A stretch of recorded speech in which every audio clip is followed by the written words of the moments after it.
What's going on, everybody? Welcome to the After Effect Podcast show. I am your host, LeBron Stephen, but you can call me LBZ, L Boogie, Big Brown, B Brown, LB, Bronny. The choice is yours. Welcome to episode 87. We have a very special guest. Shaq Rowell is on the podcast today. Cleveland, Ohio native.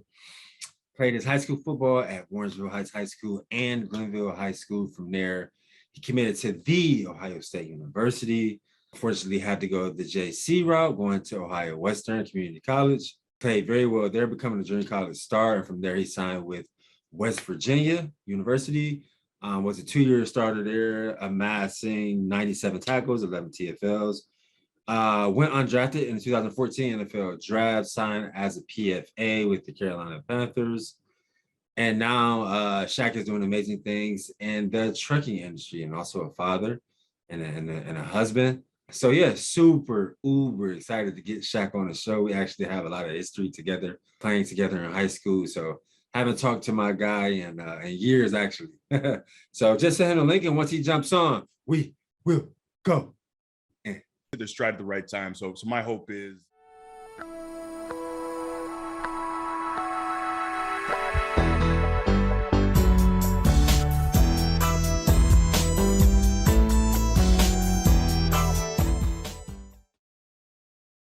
You can hear me, Brian? Yes, sir. Yeah.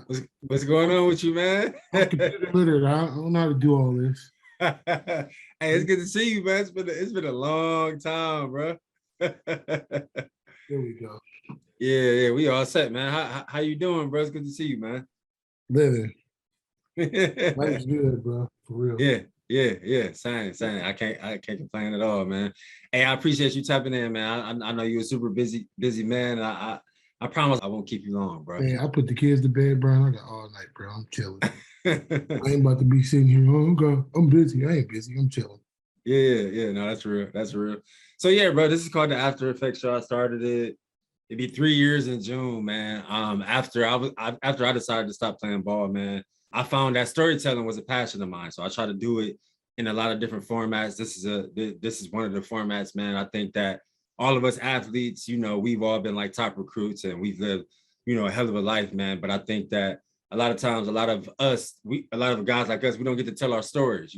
Most of the time it's guys that made it and had like this 10-year career, and then they start their own stuff, man. So this is kind of just a free and safe space for us to relive that journey and talk about some of those times, and talk about life after football and stuff like that, man. So they made it, but we made it too, though. Just because we didn't go to the league don't mean we didn't make it.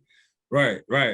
I mean, no, definitely. I mean, I'm saying like they made it. I know what you're saying, but to the top level. Yeah, but we made it. We graduated college. Like, coming from where we come from, that's, like you said, that's still making it. You know what I mean? Yeah, the way I live, I made it. I live like a doctor do. Yeah. Making it to the league, you made it. Dude, right. Doctor have 30-year careers and make more money than people that live in the league.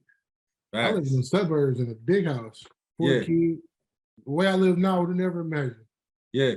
Hey, that's dope, man. So yeah, we can dive right into it, man. I usually just start off like at childhood and then just kind of work through the career, man. So we getting old now. I'm starting to feel old, but just talk about, man. I was born in 89, so I think you was born in 90. But talk about January 7th. January 7th. Okay. So you just had a birthday. Okay. Yeah. Talk about, if you can remember, just kind of relive your childhood, man. How was it growing up in the 90s? I always say this, like, in my opinion, we grew up different than the kids now, right? We didn't have, the internet came out in 98. We didn't have social media. We didn't have camera phones. We really had to be outside and play. So let's talk about your childhood.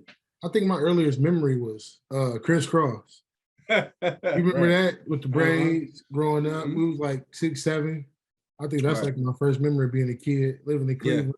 Yeah. Crisscross and man, I remember Jay-Z, like that came a little bit later, but crisscross was like the biggest song back then when we was little kids. Right. And back when you had like music videos and you know what I mean, stuff like that. And we was really outside playing in the backyard or the front, around the corner, or in the dirt field across the street. Exactly. Playing football, baseball, and basketball. Not like today, like you said. Yeah. Digital. Yeah, same, man. I remember my father used to always play like Nas and Jay-Z, and his Big favorite Pun. his favorite rapper was Biggie. So Yeah. Biggie, Big Pun. He used to play some R&B too. But yeah, like you said, man, Mary just being J. outside playing, yeah, Mary J. Yep. So Yep. man, talk about kind of like when you would say, kind of that light switch started to come on for you, where like you started to notice that when you started to get into sports that you were like bigger and stronger and faster than a lot of the other guys. Like, because for me, because I went to Cleveland Public School from kindergarten to eighth, and then I went to Warrensville in ninth. But I would probably say for me, probably like ninth grade, because when I went to Warrensville in ninth, I started varsity. Like I was like 14. Right. And yeah. And so that's when I started seeing like, dang, like there's no other 14-year-olds on varsity. And then you start to see, strength levels and versus your same age competition. So I would say that's when it started to kind of make sense, but you 14, so you really don't understand it for real. Especially back then, it wasn't like all these training videos and all that. Everybody was competitive, and we was just learning. Yeah, we were just raw. We were raw athletes. We would compete, but then I would say my light switch probably hit on in 10th grade. Like that's when I started. I think I had like 10 sacks, and I made all LEL. I know, I was there. I was a freshman. Yeah, right, exactly. I got to see it. Right. So that's when it really, I would say 7th grade is when it really was like, okay, yeah, no, I think I could probably play college football. Like, you know what I'm saying? Because like growing up in the 90s, my father used to always make me eat on newspaper. Like we would go to McDonald's, get some food, then lay the newspaper on the floor, put all my food on the floor and just sit there and watch all the games on like ABC, ESPN. Obviously, it was always a goal of mine to try to play in the Big Ten, because we Midwest kids, man. But after that 10th grade year, it was like, oh yeah, no, I think this could actually happen. So it's kind of like a trippy thing. But I would say that's what my light switch hit on. What would you say kind of yours as you started like playing sports and noticing that you were like bigger, stronger, faster? I think I had a couple. I can remember the first one. I was in the 6th grade. Chris was in the 8th grade when we was living in East Cleveland. Okay. I was too big to play mini league, Ron. You know how big I am. I was too big, so I couldn't play mini league. Right. So I played flag football at Superior Elementary in East Cleveland. Okay. But like you said, growing up, we never played like really organized sports until we got to the older level. But exactly. 6th grade year, I played flag football. I was MVP. I played basketball. I was MVP, and I played baseball, and I was MVP. And my brother Chris was like, "Man, you sorry ass man, you ain't doing shit." Right. Because Chris was the first one to get the MVP. Right. So I'm like, all right, he getting MVP. He got it in one sport. He got it in football. It was always competitive, but it was quiet. Never on no hating stuff. It was like, you know what? Right. Chris got the first MVP. Actually, it was basketball, but he got participation. He got MVP, but he got football MVP, and that was my first step. And then I got to 7th grade when I went to Kirk Middle School. Kirk, yeah. Everybody was my size in East Cleveland. Everybody was my size. East Cleveland always has some big dudes, man. Ron, you remember how big I was? So picture when I got to 9th grade, everybody in 7th grade was that big already. Yeah. So when I got there, that was my first year really playing organized football. Yeah. And I remember Coach Brown, Rodney Brown, I don't know if he's still a coach now. I don't know, but he was like, we're going to do the Oklahoma drill. First day out there, I'm out there smacking everything. Yeah. Coach was like, shit, he's starting. That was Coach Brown line. You remember L, don't you? Yeah. Left. Yeah. Tattoos in the 7th grade. Yep. That was our running back. Oh, wow. And it was nice in football, and he was nice in basketball too. There, like he was cold. I remember him. He played quarterback for Shaw, didn't he? Quarterback, running back. Yeah. And it was one of those dudes, man.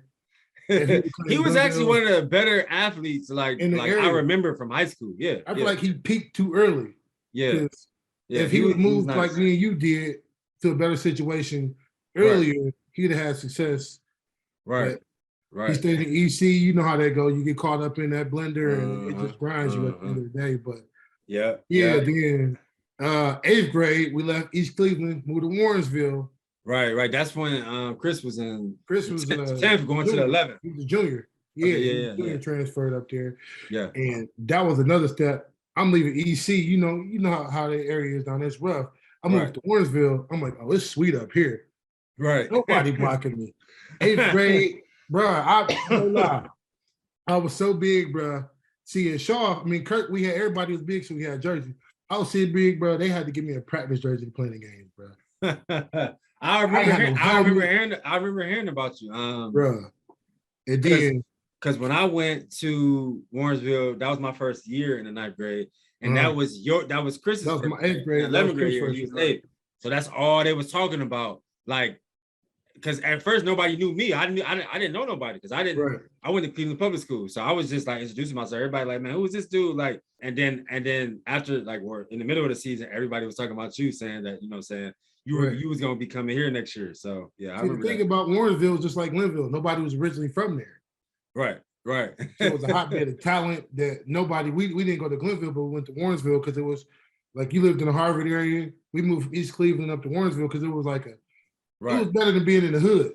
Exactly. And Culliver was there too. So yeah. So that transition helped. And then my 9th grade year, when I got to play with y'all, I was like, this is different. Like this is real talent. You got my brother, they got you, Marky. I mean, yeah. That was real talent, bro. Like, and that's when it hit.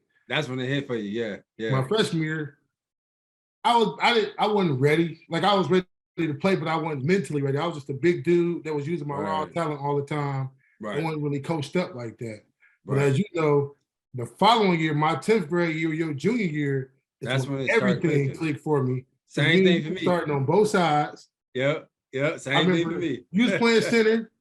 I was at tackle. And I was playing on defense. You would get in a D end. We both be dead tired. Man, Culliver had me everywhere. I was playing D. I was playing outside linebacker, standing up. They put me at inside linebacker for a couple games. Like I would get snaps at inside linebacker. Like they had me everywhere, man. So yeah, I remember that. But like you said, man, that 9th and 10th grade year, if you're like an elite athlete, for some reason that 9th and 10th grade year is like that transition. Because your 9th grade year is like. It's like you have the body and the strength, but you don't have the mind. You're still not there yet, right? You were fresh 14, you playing to get 17, 18-year-olds. So it's just not there. But that 10th grade year, that's when it started coming, like, and it all started coming together. Yeah, I remember your 10th grade year, you went off.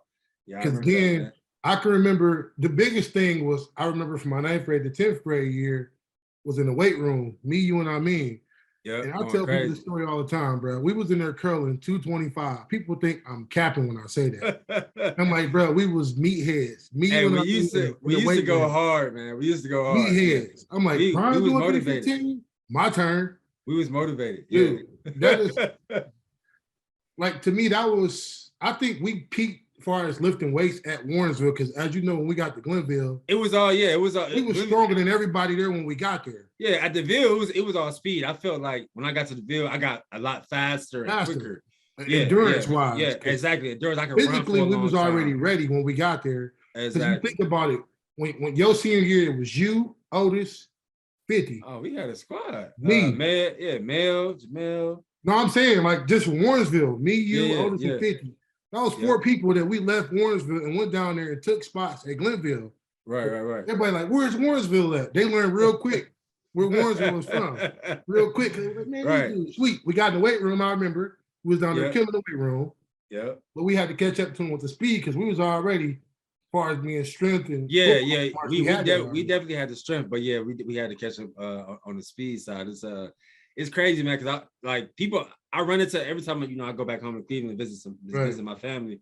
I run into a lot of guys, and guys always ask me, from other schools, maybe went to Warrensville or Mayport, how was that transition to the Ville? And I always tell them, like, just the level, like you said, the speed and just the level of competition. Yeah, because remember, like we went a little harder practice, but we could kind of chill and practice at Warrensville. Let's be honest, but because we knew practice at the Ville was like intense. Everybody, it was like going to college. Everybody was good. Everybody was good, and everybody trying you, and like.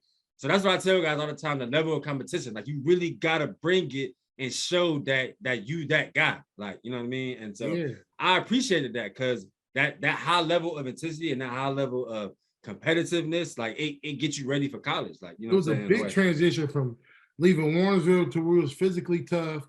I think we was better coached at Warrensville than we was at Glenville, but as far as athletics, endurance, and just having heart, that came from. I mean, we already had heart, but that came from Glenville. Coach Ginn Yeah, man. instilling Coach into Ginn, all you. that running. Yeah. I tell people this all the time. I never heard Coach Ginn tell us about winning no state championship.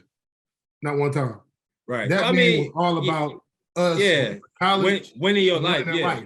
Yeah, and I think, and I feel like I always hear him say that, like, you know, winning the state championship. They did it this year. Yeah. Shout out to the field.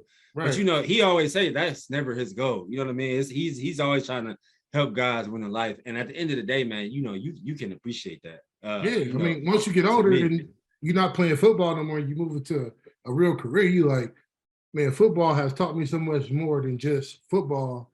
Going through adversity and stuff in the game teach you about life when you're going through adversity, when you first get into the career field of, I don't know what I want to do, even though I got a college degree in psychology. I'm like, bro, what am I going to do with this college degree in psychology? Bro, I'm a truck driver, bro. and we're going to talk about that, but that's why I named this after effect, man, because all of us athletes, we have an after effect. We're like an aftershock from like all the weights and all the years of conditioning and all the wins, the losses, the injuries, all that stuff, man. And then when it's all said and done, you have that after effect of you have to figure out that next thing you want to do. And in a lot of ways, I feel like I took that mindset that we had playing ball into what I do now. You know, I work a corporate job. I'm in healthcare, finance down here in Atlanta, but even just doing some of these creative things too, staying consistent, staying vigilant and all that, because that's the same type of mindset that we had in football. You know what I mean? Yeah. So man, if you can remember, talk about recruiting, because obviously, you know, the landscape is so, they got NIL, they got transfer portal, they got these dudes getting NIL deals in high school. You want to talk about now or when we was coming out? No, when we was coming, because I remember I first started getting letters in 9th grade, and then after that 10th grade season at Warrensville, I remember I got my first offer for Miami, Ohio. I started getting a couple of the MAC schools, and then right when we transferred to Glenville, I remember Indiana came through, and then it was mostly like Big Ten and like, you know, Connecticut and Duke and all that. So if you can remember, just talk your recruitment process. Obviously, we all wanted to go to Ohio State. Right. And so I remember my first offer was before we was transferring to Glenville, when Coach Culliver was originally trying to get us to go to Richmond. He said, "Hey, my boy at Notre Dame offered you." I said, "Coach, I ain't got no grades for Notre Dame." He was like, "I'm just telling you they offered you." I'm like, "Notre Dame offered me." He was like, "Yeah, going to your junior season. They want to be your first." I didn't know that was your first offer. I'm like, "Notre Dame, bro?" He was like, "My boy coach there, they want you." So I'm like, all right. So then that was my first official offer. That was the only one I had before we went to Glenville. Yeah. And then I remember we went to Glenville. Illinois was my second offer. Okay. And then I didn't get no more offers till we went to the Ginn camp, the first year. You remember that? Ginn tour, the first one. Yeah, 2006. Yep. That Ginn camp, that's my daughter. She crying. That Ginn camp, dude, I think we was the first class to do that, right? We had to be. Because he took the top players from the state, supposedly. I think that was the first year that he expanded and took other guys. Remember, because he took guys from like Maple. He took, remember, Dane Satzenbacher, the receiver, the white receiver. For the Bengals. Ohio State. That's when Ohio State offered him. He was killing everybody. I think that was the first year he did that, when he took all the guys from the area. It wasn't just Glenville guys. It was a bunch of other different guys. Yeah. So I think that was the first year he did that. So when we did that, of course, it was a clean sweep with the MAC schools. Right. We all got the MAC offers. No disrespect, but we all knew I'm not going MAC, bro. Right. I'm not. No disrespect to nobody. But this is the time where you had Toledo. Toledo was like the top dog, and then everybody else was under that. Right. And then I think Indiana wanted me to play offensive line. Okay.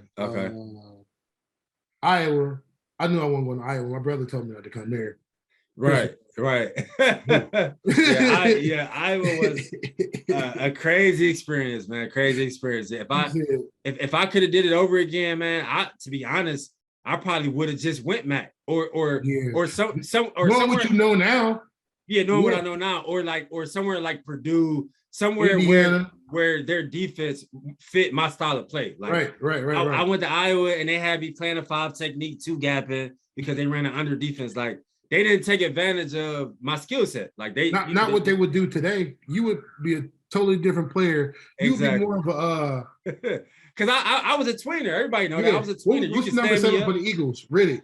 Yeah. That's your style of play. Stand up, stand up, put your hand down in the sometime. ground. Exactly. And Talent, that, Brian, you was too far ahead of you are what they man, are now. That was 10 years exactly. ago, bro.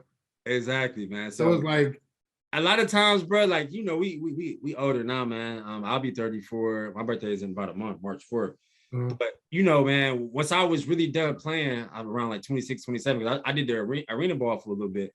Shaq, I ain't gonna lie to you, bro. Like it was years like I couldn't even think about. I never wanted to even think about that, like how shit went, because I knew that I had the talent and the capability. Like everybody, all my teammates at Iowa, everybody knew. Like all the respect from your teammate, you have it from everybody, but you had a PWI, you dealing with these racist ass coaches. And you know me, like I'm like the guy that do everything right. Never been on academic probation, right, but still just dealing with the bullshit because politicking in football. Yeah, because we black. Like, and that shit is real. And you got all these white boys, their grandfathers and fathers and great grandparents went to Iowa. They giving money to the school. Donors. That's what people talk about. I literally, I had to get in therapy, man, just to like to be willing to like try to just heal from all the BS, man. You know what I'm saying? So yeah, man. But yeah, like you say, man, you know, it was good times. We all was super, super talented, man. So if you could just remember who was your top three, obviously, I mean, I knew you was going to Ohio State, but like, all right, so I'm gonna tell you my top three, then I'm gonna tell you a funny story on how I ended up picking my school. Okay. So when we first got to Glenville, Coach Ginn brought me in the room. He was like, "Yeah, Culliver told me Notre Dame offered you. But what's your top three?" Yeah. So I said, Miami, Florida, Ohio State. I remember you used to always talk about Miami. And USC. Okay. As soon as I said Miami, Ginn said, "You're not going to fucking Miami."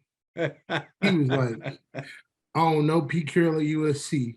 He was like, "But if you want to go to Ohio State, it's a done deal." Right. I was like, cool. All right, cool. And that one lineman ended up going to USC, but he was after you, right? Andre Walker. Yeah, Andre Walker. Yeah. I don't know what happened to him, but yeah. So that was your top three. So the USC end up offering? The USC end up offering you? Yeah, but I knew I wasn't going there. I just wanted to go there for the visit. But that's what we're about to kick it to the next part of it. So I was going to take my 5 visits. The first one was Illinois. That's the year they went to the Rose Bowl. They beat Ohio State, and they were playing USC in the Rose Bowl. That's why I wanted to go to USC. So we went to, man, Cordell will kill me for this story, but I don't care. We went to Illinois. Illinois on our visit. You went with Cordell? Me and Cordell went to Illinois on our visit. Okay. Yeah, it was like he got gagged. Yeah. Yeah. I don't know what Cordell was doing, but I know when I went there, but y'all went there, how'd y'all went? Bro, I didn't think that was real, Brian. Right. Like, yeah, this movie's I'm about to go here, blow, probably drink, get a couple dollars and bounce. No, right. It was the complete opposite. It was action on action. No, I don't remember who my host was, but I was kicking it with Jeff Cumberland. Eric Robinson. Because he was from Ohio. Eric Robinson went to Maple. That was my boy, but my host, I forget this dude's name. He got me right. Cool. Got you together. Got me right. So I'm like, cool. Balled out, have fun. And Cordell ended up going there over Ohio State. No, look, so boom. But only thing I didn't like was where the school was at, because we flew in Champaign. Yeah, but it was like an hour and a half ride to get there. I'm like, it was a fun visit. So next week we got Ohio State lined up. Yeah. Rob Rose roll out the red carpet. You know it. Rob was my host. I just talked to Rob yesterday. Rolled out the red carpet, had fun. I remember Wayne was there. Yeah. Wayne had a concert. Yeah. Took us to there. Took us to Club Ice. And you know what happened after that. Right. So gotta look Columbus. so look, we get back to Cleveland. And no, actually, we went to we went to Ohio State. No. I take that back. Went to Ohio State first. Okay. Because that's how the story about to lead to where it went to O State first, and then Illinois, and then they rolled out the red carpet Illinois. It was crazy. Okay. So we get back, after that, you come back to school Monday, and Ginn blowing me up. I'm like, "What's up, man?" He was like, you going to Illinois too? I'm like, I said, Coach, what is you talking about? He was like, are you going to Illinois? I said, Coach, no, you know where I'm going. Yeah. Like, he was like, well, what the hell happened? Because Cordell going to Illinois. I said, no, he ain't. He said, Cordell committed to Illinois.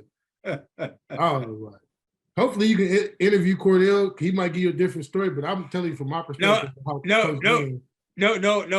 interviewed Cordell a while ago. I had him on like episode in the 40s or something like that. But he, I would have to go back in and he didn't give like all the details. Like he kind of kept it clean. Like, I can't tell you what he was doing on his part of his, but I know what I was doing on my side. Yeah. He might have had a secret meet. I don't know. I ain't getting no secret meet with no money, but they did everything else. Okay. They wanted me to come. So I'm like, cool. Ginn hit me. What happened? I said, what you mean, Coach? I ain't want to say nothing. I'm like, Coach, I had the time of my life there. What you mean what happened? Yeah. Like, no, what happened? Why is Cordell going to Illinois? I was like, I remember we was out of Iowa. Me and Bruce at the time out of Iowa. We was surprised, like, man, what? Like we calling back home. Like, we calling everybody back home. Like, man, what happened? Yeah. Top players besides your class go to Ohio State. Yeah. So I'm like, I was on the road. I'm like, cool. Bro, I don't know. I still to this day, Brian, I couldn't tell you how Illinois is. I had fun, but I'm like, I'm not going to Illinois. I'm going to O State. Right. Family gonna be down there every week. You already know. You know Ohio State is home. Again, like, so what you gonna do? I'm like, I'm going to Ohio State. He said, all right, I'm gonna call you right back. He ain't calling back. The plain dealer ended up calling me and said, Coach Ginn said you committed to Ohio State. I said, yeah, I'm committing to Ohio State. But I was kind of shocked because I'm like, I still wanted to go on my other 3 visits. Right. And I only got to go to 2. Yeah. I only went to 2 too. I only went to Wisconsin and Iowa, but Coach Ginn got a funny way of like not persuading you, but kind of just giving you his opinion. And then after he the OG, so you listen to him. Me and him already talked though, but I thought me, him, and Cordell had understanding. We going to Ohio State, but clearly I don't know what they had going on. But I knew where I was going after everything. And the funny part is, to take it back a little bit, before my senior year started, everybody kept asking, hey, Ohio State and offer you. People don't know me, Tress, and Ginn had a meeting my junior year. I think after y'all left, Tress was like, what you want to do? I was like, I want to come there. He was like, he offered me right on the spot. He was like, well, we're going to stop playing games and we'll offer you. And they was like, you lose weight and then you commit. So I think I was at like 365. When I got to Ohio State, I was 290, bro. Oh, damn. Oh, you lost I lost a lot of weight, but I already knew I had a secret meeting a year ago where I wanted to go, but so I guess Coach Ginn was thinking like, they done got Cordell, they done got Shaq too. But I'm like, I'm a man of my word, but I told you where I was going. I just want to go have fun. And exactly. I still to this day, Brian, don't know how Cordell ended up in Illinois, but I would have to go back to that interview. I can't remember exactly what he said, like verbatim, but I know that he did allude to like, he wanted to like just kind of do his own thing, like not necessarily do something different, but just like do his own thing and build his own type of legacy somewhere else. Yeah. I mean, I guess that I just remember him saying something similar to that, but I would have to go back. He know more than we do, but So talk about your transition, man, because like it all seemed kind of cloudy to me as we get older. I can't really remember because like I was already in Iowa City, just like on the grind. So like I know that you went there. You went to Columbus. You was taking summer classes. So same thing happened to Mel. You remember Mel got there and they said he was missing one class or something. He had to go back and they let him to class. When I got there, you got So you went. They let me go back school. to Glenville and take a summer. No, they didn't let me do that. But I was at Ohio State, already enrolled in classes, bro. Oh, okay. I had a 4.0. I was like, I ain't never had a 4.0 at Glenville, but I got a 4.0 at Ohio State. Yeah. And then right before training camp, the academic people were like, we got your ACT scores, we got your GPA. You 1 point short. I was like, what you mean I'm 1 point short? They was like, you needed a 19, you got an 18. I was like, y'all told me I passed it. I was good. Yeah. And I remember it was this black dude, I forget his name. It was like 3 people. They just sit in the office like, I mean, you having home problems, like sitting back, they was trying to allude to me like, I'm having a hardship at home. They could have got me in, but they couldn't tell me that. But sitting back thinking about it, I'm like, I said, no, I don't have any problems going on at home. It was like, Yeah. well, if you had problems going on, we can get you in here. I'm like, oh, coach, I ain't got nothing going on at home. Yeah. So I'm there, and then we about to go home before camp start. And then Coach Johnson called me. He was like, hey, man, we're going to have to gray shirt you. You're more than welcome to come back to school, but we can't pay for your room and board. You can't be around the football team. Because you was 1 point short on your ACT. On my ACT, I'm like, Coach, why y'all ain't? I said, how y'all just now figure this out? Yeah. 3 months later. Because I remember I took the ACT once, like during basketball season. Yeah. I had a really high GPA, so they was like, all you need is like a 17. And I got exactly 17 on my first try. So I was like, okay, I'm good. So I'm wondering why they didn't see that like in the winter, like in the February, March months, like before you even graduate high school. Like they told me I was good to go. Coach Cobb said you need a 2.9 and you get a 18 or something, 18 or 19. Yeah. I just remember they told me I was accepted, and then something happened. That's crazy. How did you take that, man? I know that shit was I was tough, heartbroken, bro. Yeah. Heartbroken. Yeah. I went back home. I called my mom first and told her what was going on. She was like, you're going to be all right. You always bounce back, whatever. But I'm like, Mom. She's like, I know this is stream school, whatever. Yeah. I feel like I was a failure at that point because I'm like, I did everything I was told to do. Exactly. And y'all sending me back home. I'm like, man, there's always something going on in life where you recharge or restart. Exactly. So I went home, kept taking the ACT, Brian. Couldn't get a 19. I kept getting 18. I got 18 3 times. So Coach Tress called me. He said, hey, Coach Johnson gonna call you, but whatever you do as far as junior college, you're more than welcome to come back here when you go. I'm like, junior college? What are you talking about? He was like, so why did you have to go the junior college route? Because I couldn't go to the clearinghouse. Okay, because you couldn't get a 19. Yeah. So I went to JUCO. Yeah, you went to Ohio Western. No. Well, I mean, not second. Iowa Western. That's Western. My second school. I originally went to Kansas. School called Fort Scott. It was Rat, Fool, Davon. It was the whole Glenville clique, bro. Yeah. Arville ended up going there. Yeah, Arville graduated the year before I got there. Okay, yeah. So we went there, Brian. That was the worst time of my life. Yeah, I heard the junior college. Not just junior college. It was that particular school. Look this coach up, Jeff Sims. This dude broke so he just actually I was looking him up a couple weeks ago. He got fired from a Division II school because he was doing the same thing he was doing JUCO. Okay. This dude was ruthless. I think Bill had told me on one of the episodes he used to make y'all do crazy conditioning. Hey, Brian. That's the guy? Yes, Brian. We from the hood. This dude to have us up at 4:00 in the morning in the middle of Kansas running 6 miles down a dark road, bro. I'm like, Coach Gibbs, I said, what you just sent me to, bro? We talking about? What you got me into? 4:00. I'm 300 pounds. He got us running 6 miles, and then when you get to the end of the road, you got to wrestle. Oh hell no! Yeah, no, that's some old school shit. I'm like, we just ran 6 miles at 4:00 in the morning. Now we got to wrestle. Whoever wins get a ride back. Wow. Everybody else got to walk back. I think Bill told me something like that, but Bill probably, he be in shape, so he probably killed it. Wasn't about shape. I'm like, you bringing some black dudes from Glenville, Cleveland, right, Fort Scott, Kansas, in the middle of nowhere. Yeah. So long story short. So you end up leaving there going to Iowa. I'm about to get a story on why I left there. It's always a story on why I leave somewhere. So Davon, you know Jason Pierre-Paul, right? Uh-huh. He was there. Levante David. They was there. Bay Bucks. Y'all had a squad. So the night before we leave, Rat popping shit off.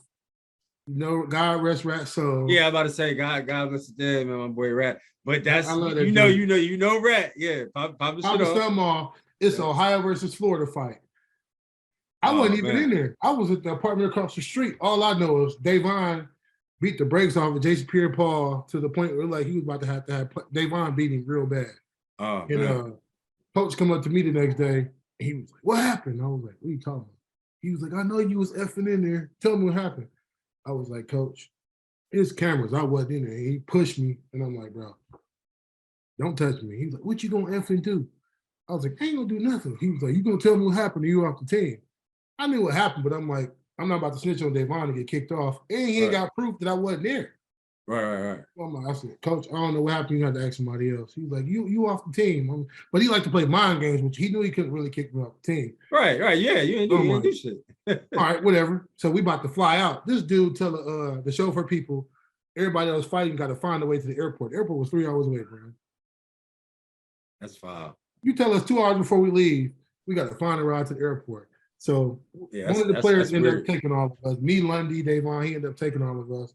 Okay. I went back to Cleveland. This how you know this dude was messed up. Freaking linebacker coach coming like, hey, man, it's a school in Iowa. They about to open up. Don't come back here. Go up there. I'm going to make a call for you. I'm going to take care of you. I'm like, cool. He was like, you don't belong here. I'm getting out of here. I'm like, cool. Put me on. Rest was history. Went to Iowa Western. I read a couple articles that you became a junior college star. Bro, Brian, I think that team was like a white version of Glenville. We put out so many D1. It's still going. They just won national. Okay. Yeah. We put out so many. Our quarterback went to Ole Miss. I ended up going to West Virginia. Another D-line went to Washington State. Another dude went to Oregon. Our two corners, one went to Baylor, one went to Indiana. Like we had a squad. And so, boom, the reason I went to West Virginia is because Ohio State ended up being under investigation.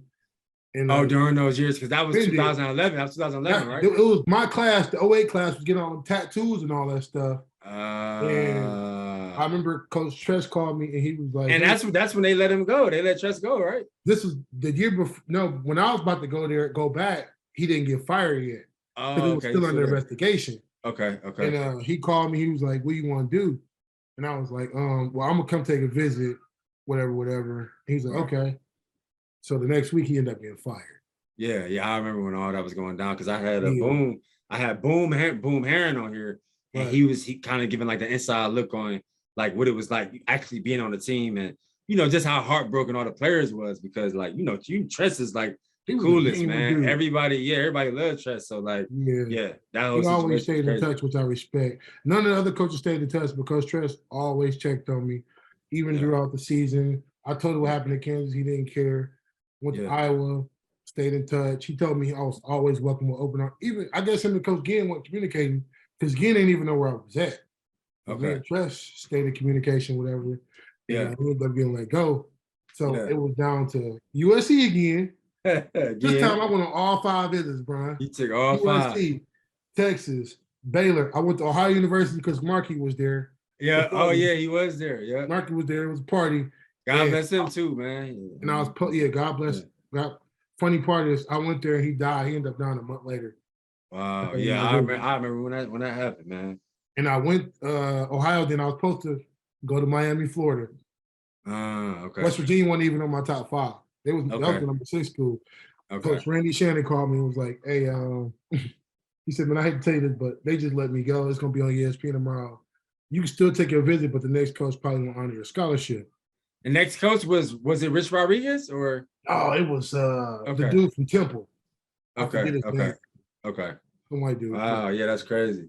And I was like, damn, because like I said, I wanted to go to the U. I'm like, Coach Ginn ain't got nothing to do with this. Najee was already gone from West. No, Najee was at West Virginia. He was still at West Virginia. Okay, remember he went on a tour with us. Remember he was the quarterback.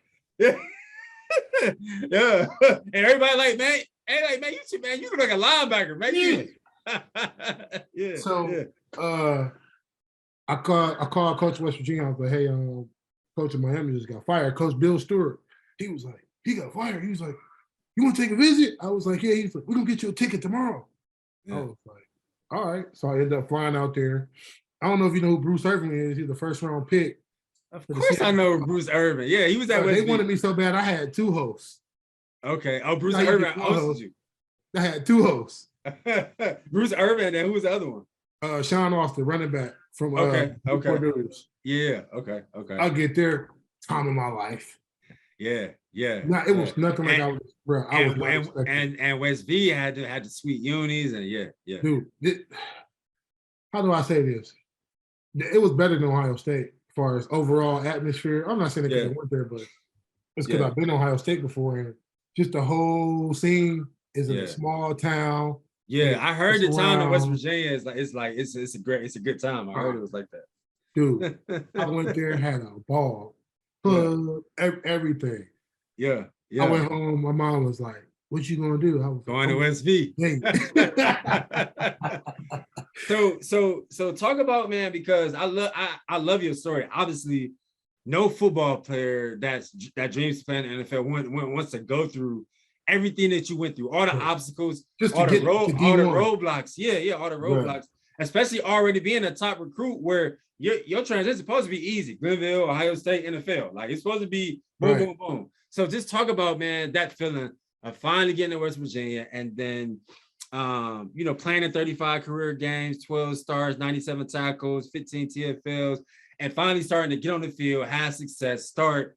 Like, what was that feeling like after everything that you had went through? So my first year I got there, it was like going back to high school again, because I was a junior college. We was dominating when we get to West Virginia. It's a whole different ballgame. And you playing against real talent. The tempo was fast, because Coach Hogerson came from Oklahoma State. He had that fast offense where he had Justin Blackman and the quarterback the Browns ended up picking in the first round. I've never seen no offense like that. So it was adjustment period, just like going from 9th to 10th grade again. Right. In my junior year, once that adjustment period and I caught on, that's when I ended up starting my junior year. It was matter of fact, my sophomore year is when we went to the Orange Bowl and played Clemson, and we blew them out 70-33. I remember watching that game. But peep this, the whole week, Brown, we practiced for an hour every day. We was out there having fun, not giving two cares. And that was an Orange Bowl, right? Yeah, that was in Miami. Yeah, we played in Georgia Tech. We played Georgia Tech in Orange Bowl. So y'all stayed at the Fountain Blue, or y'all stayed at the other hotel? Yes, the Fountain Blue. Yeah, see, we stayed at the Fountain Blue. We was there for 2 weeks. Yep. Oh my God, time of our life. I tell guys all the time, man, ain't nothing like that FedEx Orange Bowl, man. Like, staying at the Fountain Blue and like man, it was the whole experience. You get to meet all the celebrities. Exactly. We New Year's. We was too. Yeah. Any celebrity you could think of, we was there. Got to kick with P. Diddy, out just at the pool, chilling with them, eating with them. Everybody. Cool. Meek. This when Meek first came out. Nas was down there. Yeah. Rick Ross, Jay-Z was in the club. Wayne Duke. Yeah. And I've never seen no hotel with the actual club inside the hotel. Yeah, live. Yeah.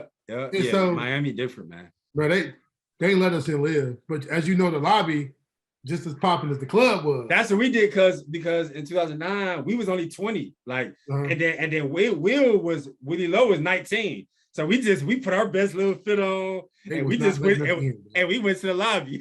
We was in the lobby. It was Terry Francona and the Indians, and we just went to work. We went to work in the lobby, getting numbers, we on the 5th floor. And we just went to work.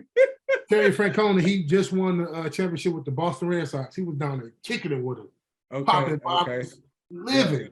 So so anyways, back to the real story. So that was my fun year, my sophomore year. My junior year, it was time to grow up. Right. That's when you got on the field. I got to go through a real off season, see how I really go. And coach was like, man, he said, you too big, you from Glenville. He's like, I know you ain't soft. What's the problem? I was like, this transition is crazy. He said, what do you mean? I said, coach, I ain't never seen no offense like this. He was like, just picture this. You'll never go against offense like this in a game. He was like, in practice, it's too unrealistic. We trying to get set. They alternate receivers in while we trying to run to the line. They already set. It wasn't real. Okay. And coach was like, if you can get through practice, I promise you get to the game, this is gonna be cupcake. Game gonna be easy, Cupcake. Because practice was really harder than the game. Right. First game of the year, we played Maryland. Balled out. I'm like, he's not lying. Second game of the year, balled out. Yeah. Coach brought back in the office. He was like, you believe me now? I'm like, told you. Right. I'm like, okay. This is our first year in the Big 12.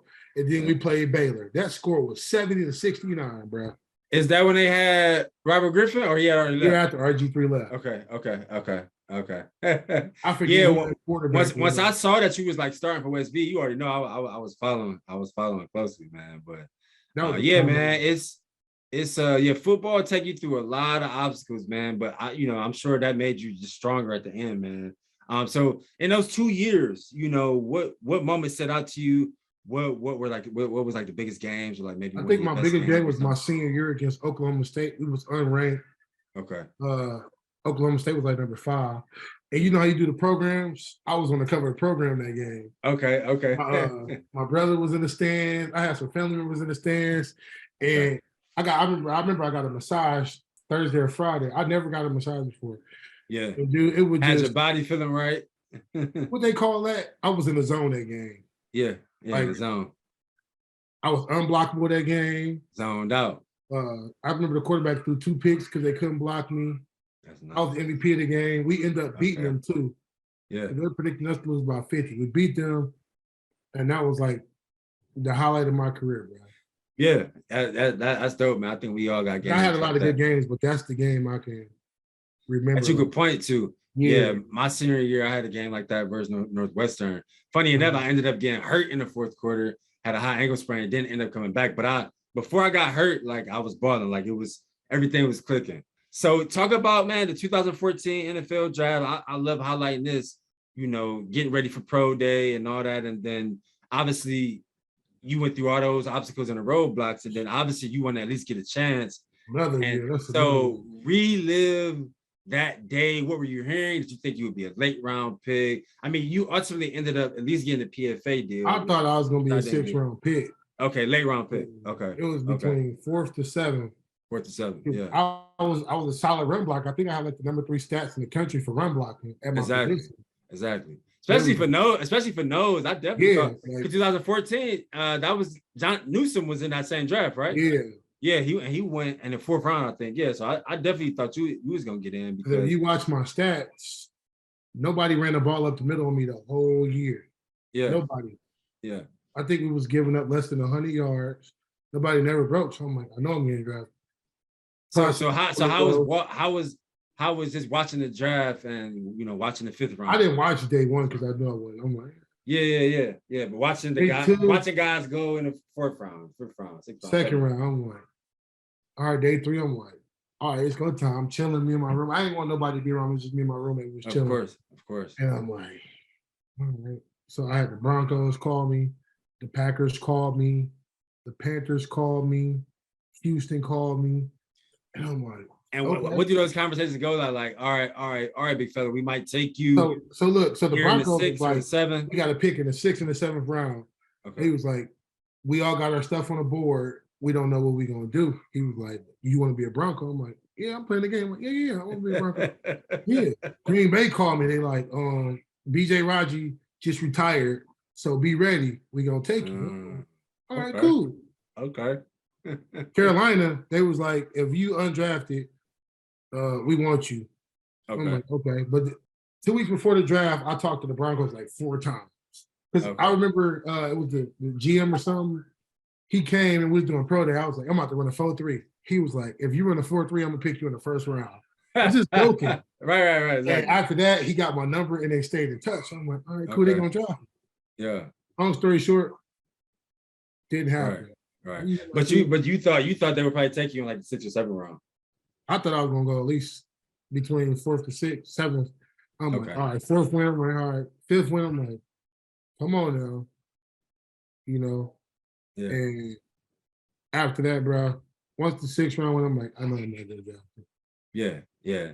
And how did you take that? You was cool with it? You knew you was gonna at least get a PFA opportunity? I was motivated after that. I didn't even. Yeah. Like I'm about to go in here and kill. I don't even care no more. So after the draft, every team I talked to you about, they called me like, "What you want to do?" It wasn't even about the money, the signing bonus, or none of that. Like, what you want to do? Looking back at it, I should have went to Green Bay because BJ Raji left. And Jerome Elliott, you remember Jerome? He was undrafted. He ended up going there making the team. He played with them for like 6-7 years. Yeah, I should have went there because that spot was wide open. Okay, yeah. And I ended up. But you went with Carolina. Yeah, you went with Carolina. Yeah, I ended up going to Carolina. Okay. Denver, they were so deep. They had Marvin Austin. I forget it was a big dude. He just signed a big contract. It was like 3 or 4 noses. I'm not going. Yeah, they had Derek Wolf. He went to Cincinnati. I remember him. He was out there for a while. He was a big dude. Terrence Knighton, that was his name. Okay. I remember him. Like, man, him play the same. I'm not going there. Right. I ended up going to Carolina, and I played in the 3-4 in West Virginia, and I went to Carolina and I played a 4-3. Okay, so you was just straight like 1 and 3 technique. But the crazy part is I was thriving down there. Yeah. on the defense, and my mom had died. And Okay. So your mental mind, health your, was your real. mind, I wasn't even yeah, there no more, bro. Like mentally, I wasn't even there. I didn't want to play no more. yeah, Like, yeah, I didn't even care no more. Honestly. yeah, yeah. I mean, I couldn't imagine losing my mom, especially in a situation like that where you know what I'm saying you get to the highest level. Obviously, your dream come true, but you still He gotta like died make before it. I got there, but I'm Okay. still Yeah. You still, yeah. It's not even there. I'm zoned out, bro. Like to be honest with you, I'm like, they Yeah. then you in the meetings, people don't realize they see Oh no, you good, man. you can edit this, right? Yeah. My editor gonna, yeah, he'll cut it out. Uh, but yeah, I just had two more things, man. Because I just remember, you know, that day. If you can remember that day, or like a lot of guys say it's a transition, but talk about that day or that transition of you knowing, like, okay, yeah, I think I'm done with football. I'm Like I done. remember, I've been yeah, something that we've been doing. Like, you know, this is a 15 to 18-year relationship with football, with sports in general, us just being athletes. Talk about that time when you knew like it was done. Like, was it a easy so transition for you, or was it I kind of knew I was tough? burnt out after Carolina because after that, I'm like, that was my best chance to make it to the league. I Yeah, felt like I was gonna make the team and I got released. So yeah, I ended up going to Washington for a tryout. yeah. I read that. I read that Uh, somewhere. ended up going there. They didn't give me a fair shot. And Right. then I went to Chicago. Now, Okay. this one, I was like, if I had a shot at any team, I was like, I'm gonna make this squad. They had just drafted some dude from Florida State in the second round. He just retired too. Okay. And I'm a rookie minicap. Brown, when I say I was in my bag, like Killing. I'm like, dude, what do I gotta do to make the team? Right. What So else the I gotta do? position, the funny part is John Fox, the head coach of the Broncos, he recruited me first, and then they ended up going to the Bears. To the Bears, yeah. And the defensive line coach was like, man, I'm gonna just be honest with you. He was like, I wish you would have came to Denver because you'd have made the squad. He was like, dude name was Eddie Goldman. He was like, we got Eddie. He's a second round pick. We can't cut him. It's Right. politics. Yeah, it is. It's politics. It's politics and everything. You learn that as you get older. He was like, obviously we can't cut him. We owe him a lot of money. You undrafted. You here. He's like, man, I hate to do this, but we're gonna have to let you go. But stay in shape. Yeah. After that, I'm like, That's when you knew. Yeah. I'm like, bro, I worked my ass off to get to that position, and I get knew in. I deserved that spot. Right. I get the politics. Y'all under the cap space. Y'all just signed this dude in the second round. He gonna a shit ton of money if you cut him. Right. And I was like, that's when I told my wife, I was like, I'm done. My agent called me. He was like, man, what's up? I said, I'm done. Yeah. I So said, it was like, go ahead. most people keep chasing their dream. I was like, I'm done. Time for real life, y'all. Okay. And I like to hear that. That's why I love to ask guys, because sometimes you hear guys speak how you like you said, like, you know, you done and it's time for real life, and the transition is fairly easy. Then, you know, but as we know, a lot of guys struggle with it. Like, yeah, I just I feel like I struggle with it a little bit because you know how hard I used to go. You felt like you didn't get a fair chance, and you still had I know how you feel. You feel like I got locked in the tank that I didn't get to put out there. So exactly. You know how hard I went, man. So like, swallowing that pill, man, and accepting that. Yeah, that was, you know, it was a lot tougher for me. But yeah, so I like hearing guys, you know, sentiment on that. So yeah, man, like, talk about what you did after that. You know, did you like go back to school? Did you hold a lot of different type of jobs? Because honestly, man, that I just kind of like put in a bunch of resumes, and whatever stuck first. And I kind of just fell into healthcare finance. I started off as a biller and then just kind of like worked my way up. I done had like 5 jobs. I ended up working at this place. I live in northern Kentucky, and I was like 15 minutes from Cincinnati in the summer. Okay. And my first job was at this place called Dana. They make car parts and stuff like that. Good money, long hours. I'm like, well, from football to this, I'm like, this is the worst transition ever. Right. I'm like, how my mom was doing this, because football, I'm like, dang, I thought I was ready to quit. This is bullshit. Right. That's what I tell guys. You transition from that sport life to athlete life to like just working a job every day, clocking in, clocking out. Like, it's a different transition. You're not used to living that type of life. Yeah, I'm used to putting in 12 hours of football, but you're doing 12 hours at a job doing the same shit, not moving and drilling. Exactly. Again, I ended up getting a good job at Toyota. Okay. It's a Okay. manufacturer plant. We just pick all the parts for the cars and stuff. Uh-huh. That was a 6-figure job, high paying. But Nice. dude, when I say Hours is crazy. 12-hour shifts, when I first got there, it was 5 days a week. I'm like, cool, bus 60, you bring it home 110,000 a year. I'm like, cool, Right. no problem. Right. Then it got so busy, like, all right, we got to move y'all to 6 days a week. I'm like, 6 days a week. I didn't get your weekends. Yeah, then they like, and I was working second shift. Then they like, all right, we getting busy. Y'all got to do 13 on, 1 off. I'm like, what? Oh man, no, they tripping. Nah, 13 listen. straight. 13 straight.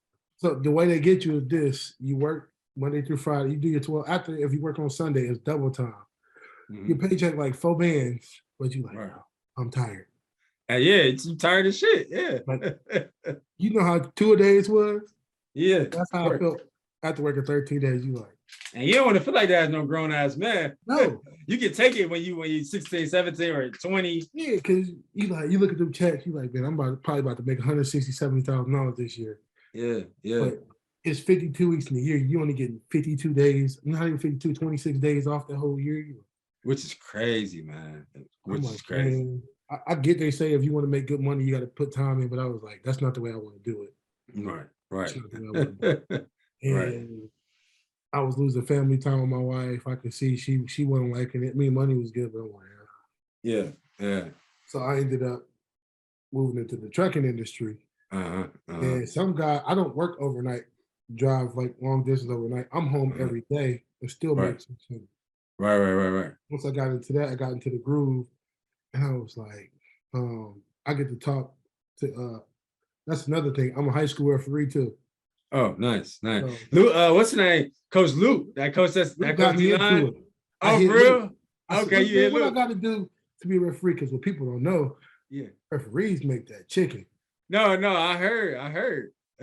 What's his They name? make Bruce do referee. He referee like middle school. Yeah, I do high school. Okay. High school. So that's the plan to try to get to college, but I really don't care if I don't, because life's still good either way it go. But I hit Luke one day and I was like, hey, Luke, man, what I got to do to be a referee? Because I was watching the game going, and they make some paper. I'm like, what I got to do to be a referee? Right. He told me what to do, sign up, and I started doing high school football. Okay. And the passion for football came back into me in a whole different perspective. Yeah, because you on the other side refereeing the game, yeah. But if you ask me, because you watching football now, like the Bengals game last weekend, right? You need people that actually had experience in football, playing the game, calling those games. Because 95% of the referees that call the game now, they never played. Yeah, they didn't play football. Yeah. You know what I'm saying? Right. But that's in life, though. You got somebody trying to tell you what to do. They never had that experience before. Think about the coaches you had in college. You like, bro, you ain't even play football, bro. Exactly. It means more to you, and you trust the coach more when you know that they did it. You know what I mean? Yeah, I respect him. Like my position coach, West Virginia, he played D1 football at Texas. So I'm like, all right, cool.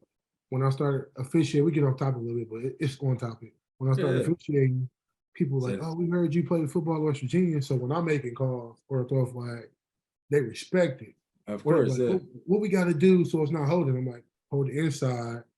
Exactly. Where I can't see it. It's not holding. I'm not gonna call everything. Right. You get to teach too a little bit. Yeah, and you tell the players you get to do little league games too, and you're like, hey man, put your hands inside. You just school because you're not throwing a lot of flags, little league. Put your hands inside. You know, you coaching and refereeing at the same time. Exactly. That's dope, man. That's dope. That became a real joy to me. I'm glad you was able to find that joy, man. I think at this age, that's really what it's about, man. Like just finding what brings you joy, like and do that. You know what I mean? Yeah, because at this point, because we ain't doing nothing getting older. Because the whole goal in life is to outgrow what we grew up at, which is in the hood. Exactly. Like my kids will never know where I came from. Exactly. The life they live, they have you couldn't fathom. Exactly. And I tell my wife all the time, I said, when they get older, I'm gonna take them back. Of course. Of course. Let them know. Just so they can have that perspective. They need that perspective. My kids are suburban kids that think we rich. We ain't rich, but life is good though. Right. Like I said, we live in a beautiful cul-de-sac. Yeah. So where I live at is equivalent to like living in Solon like where the nice Okay. house and stuff at Yeah, and stuff like yeah, that. yeah, yeah, yeah. Hey, I'm glad to hear it, man. Like you said at the beginning of our conversation, man. You know, we still won. You know what I'm Yeah, saying? We exactly. still won, man. I got to talk to some kids in high school, and I tried to tell them same stuff people tried to tell us. Man, you can make money in different things besides football. You can drive a Mercedes Benz besides playing football. Exactly. You know what I'm saying? You can get a Rolex besides playing football. Football is not Exactly. going to last long at all. But your Exactly. career outside of football is going to last you longer than anything in life, Yeah. and you can make infinite money. The team doctor on an NFL team probably going to make more money than 95% of the guys that's on the team, and they It's live in big facts. houses. You know what I'm Big, saying? big facts. Yeah. Yeah. And I just before we close, I want to say this: instead of teaching our kids to be football players, we need to teach our kids to be team owners. Teach them Exactly. ownership. Ownership. Like, Yeah. looking back at it, I wish we would. When kids go to college, man, don't get no freaking social studies degree. Man, become an engineer or go to a trade school, become a plumber, electrician. Get Right. your Right. Right. businesses where you can Actually do something, get something that's going to be applicable, something that you can apply to a and trade or to an industry. Yeah. make some Yeah. real money in life and Yeah. live just like an NFL player, bro. Yeah, man. Live Because like a kid again. You know right. what I'm saying? Exactly. So I'm Because not bragging or nothing, but I know players that play in the league that's messed up right now. exactly. Yeah, man. Our Yeah. life is just peaking. Like we still, our house Still, is yeah, still climbing that ladder, man. But no, I totally agree, man. Just really finding out, you know what I mean, what you actually like to do, and then actually figuring out, like, how that can make you money, you know what I mean, or it takes time. It what takes industry you got time. to go in. Yeah, Yeah, it takes time, but man, once God put you in that direction in life, like we always grow up like we wanted to do football. Me and you would have never thought we'd be sitting out here doing no damn podcast. right. Other than football. You could have never told me I would even start one. Right.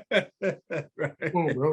I'm going to the league. I know I'm going to. Yeah, I made it to the league, but I made my money in doing something else, and I live just like somebody that play football. And like I said, my message to everybody is, man, 99% of the guys not gonna make it to the league. Exactly. Those 99% of the guys that don't make it to the league, you can still be just as successful as the guys that made it to the league. Exactly, man. You can still, like I tell guys all the time, man, you got to realize life goes on. And that's why I like to preach to guys, find a passion that you like to do outside of whatever sports you play early. Like find out what you like to do early outside of, because it may not work out, but of course, dream chase, go hard for what you want, give 200%. Like, but find what else other things that you like to do too. You know what I mean? So you don't feel like you're missing something. We both know dudes that was selling drugs when we was younger.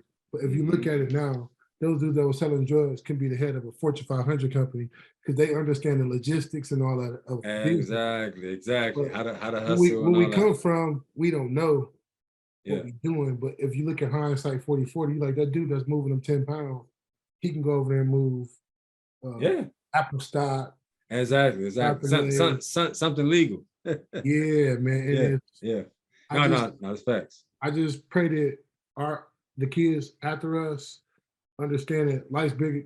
It's funny how Coach Gaines will teach us life is bigger than football.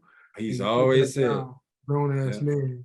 He knew what he was talking about because even the guys made it to the league. They probably sit back now like, all right, what's next? Yeah, I mean, everybody, even if you make it, like, you know what I'm saying, like Ted played 14 years in the league, man. Yeah. But everybody at some point is gonna have after effect. It's gonna have to transition onto something else. What's man. next? And my biggest thing is telling guys, make investment. Like, man, now I sound like somebody that's preaching. Have your job, you got a 401k with your job, invest in that. Take some of the money you make from your job, do your own investing. Exactly. Like, and it's so many different things. Like I've just started having to educate myself, like probably I would say honestly during COVID, it's when I really started taking it serious, like the financial literacy. So like that's when I made my first good amount of money in like stocks, like actually made money in stocks, like, and then just learning even stuff like whole life insurance. What's the difference from term life that your company give you, and then if I get this whole life and you can take money from that and invest. Exactly. Okay. So after I make 24 payments on time in 2 years, then I have access to the cash value. And that cash value goes up every year. Oh, and I can just pull that out and use it for a real estate play or whatever. Like you either pay it back or you don't. Either way, or you can pay it back or you don't have to pay it back. Still get that money. So yeah, like just learning all these things. Yeah, learning all these things. And I think it's so funny that the financial literacy piece, they don't teach in college, high school. They don't teach because they don't want us to know. Especially that there won't be no workers no more, Brian. Nobody will work no more. Look at how it's going now. A lot of people don't work. You got influencers stuff. People figured out how to make money outside of being in the building all day. Exactly. They don't want you to know that. Exactly. Real estate's a big game. These computers are a big game. Yes, people sir. People are making money sitting at home every day. Gaming. They got all type gamers making a bunch of money and all that. But just think about it took us 33, 34 years to acquire that. You got man. Who parents are in that world that's teaching them. So when they look at us as 30-something-year-old men, they like, y'all just not doing that. We've been doing it for 20 years now. It's so funny, like, and it's dope. It's a dope feeling because you already have kids, so you know that you're gonna be able to start them young and kind of break that generational curse. Same for me. But I was even just talking to my dad last time I was home, and I was just giving him a scenario. I'm just like, Dad, like, imagine if granddad knew about whole life insurance and he got you a policy when you was 1 year old. And he paid it all the way on time. By the time you was 18, he could have got you a car. You could have went to cop, whatever. And then when I was born, imagine if you would have got one for me. And then where I would have been now, or when I was 18, or when I graduated college, like it's kind of it ends up being like a start your life fund. Like, so I was like, but that it's just the knowledge that our parents and their parents just didn't know, they didn't have it. They didn't know how to access it. Like, you know what I mean? And then people go to, man, I want $1 million. I don't want $1 million in my bank. I want $1 million in assets. Exactly. Exactly. If you put $1 million in the bank, you ain't making no money. I got $1 million in the house. Like, exactly. My house. You're not making no return. You get 0.1 return on that money, which is the biggest asset I got right now is my house. This is generational wealth. Exactly. I can pass it on to my kids. My house has 6-figure equity in it. Exactly. Life insurance got $500,000 equity in it. Everybody in my house got life insurance. At my job and outside of my job. Exactly. But this is stuff I just acquired, like you said, in the last 3-4 years. Yeah, that's what it's about, man. I'm behind the 8 ball, but we can teach everybody else. So I know. And us being like competitors, that's one thing I had to tell myself, like, bro, like, don't be hard on yourself. Because when I found out about it, I was so pissed because I'm like, fuck, man, if I would have just started this at 18 or 21, I'm like, I should have been doing this. I'd be so farther ahead. But it's like you said, I had to learn that I can't be hard on myself. You find out when you find out, especially when you got to be self-taught. Like, your parents don't have the knowledge. Nobody in your family got the knowledge. So like, you got to self-teach yourself, and then you go from there and break the generational curse and tell your kids, and they'll tell theirs and stuff like that. So yeah, I just got one last question, man.